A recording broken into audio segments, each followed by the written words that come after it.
Hindi muna ako nanay for today's video ha. So ayan, feeling dalaga muna ako guys. Tingnan nyo mga kasama ko mga dalana. Yan, mga dalana sa pag-ibig. Tumakas. Ayan.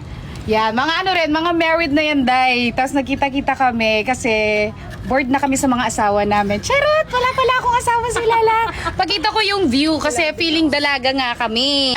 Nasa Singapore kami, day. Hong Kong, Singapore. Nasa Singapore kami. Ayan, yung view. Tumakas po ako ng mga 4 days kay Maddie. Huwag niyo hanapin sa Maddie. Tumakas ako. Ayan, ang ganda. Ang ganda ng view. City Lights. Nasa City Lights tayo. Ayan, Singapore. Sabi ko sa inyo tumakas lang ako, dalaga tayo for today's video. Ayan yung outfit natin. Siyempre, minsan lang mapunta sa Singapore. Kaya lubos-lubosin na. Tapos ayun may nagsiswimming doon. Dito kami Singapore, naka-check-in. Kaya ang ganda. Grabe. Sulitin natin to. Ganda ng view natin. Ayan, minsan lang tayo makagala. Kaya sulitin na. Pero sa Singapore, ito yung wala kang makikitang kahit anong building. Walang mga high-rise building. Kami lang. Taas yung sa amin. Kami yung pinakamataas na kami, mga 99th floor. Kaya yung mga nakikita nyo, mga nasa 20th floor lang yung mga yan. Mababa lang yan. Ayan, tumakas rin yung mga yan. Say hi! Ayan, magkakasama na kami noon, nung single pa. Tapos ngayon, nagkita ulit. Ayan. Tapos ito yung mga kinakain namin. Hindi nyo familiar to kasi nga nasa Singapore kami. Pakita ko sa inyo. Kapag stress ka sa asawa mo, ayan, takas ka din. Oo. I-chat nyo yung mga friend nyo. Sama nyo tumakas. Yan yung isang tara lang. Ano? Sa isang tara, let's go! Biglan! Katulad ngayon, ayan, binigla ko sila kahapon. Nag-fly na kami pa Singapore, day. Hindi, joke lang.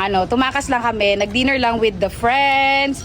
Mga friends ko po sila since nung nagtuturo kami sa private school. Sila yung mga kasama ko, kagrupo ko. So ano yung mga year 2017 pa yun, 2016 to 2017. Ang tagal na. So ayan. Imagine mo, magte-10 years na. Yes, magta-10 years na yung friendship namin. 10 years na rin yung tayo sa teaching. Matanda na Uy, tayo. grabe. Magti-10 years na pala yung teaching experience namin. Alam niyo, nung dalaga pa kami, talagang ganito kami, gala ng gala, nag-hiking kami, nag-island hopping kami, nagte-tent kami, nagka-camping kami. Ganon yung mga adventures na ginagawa namin. As in, sobrang adventurous kami. Kaya, sobrang nakakamiss yun. Kasi nga yung mga tala-asawa na, may mga asawa na. Kaya yung mga estudyante kong nanonood dyan, huwag ka magmadali, Yung mga nanonood ko sa dyan, huwag ka magmadali sa pag-aasawa, day. Tapusin mo na yung pag-aaral mo, enjoy mo muna. Magtapos ka ng college, enjoy mo yung pera mo, itirit mo yung sarili mo, mag-travel ka. Kapag nagsawa ka na, mamili ka na dun sa mga nakapilang naliligaw sa'yo, day. Ganon. Kasi kami, alam nyo, kahit na-enjoy na namin yung single namin noon, pero parang kulang pa rin. Tingnan, na-enjoy na namin, pero parang nagkukulang. Paano pa yung mga biglaan nag-aasawa dyan? Kaya, makinig ka sa akin. Magtapos ka muna sa pag-aaral mo. Naintindihan mo? Okay? Sige lang. Bye-bye.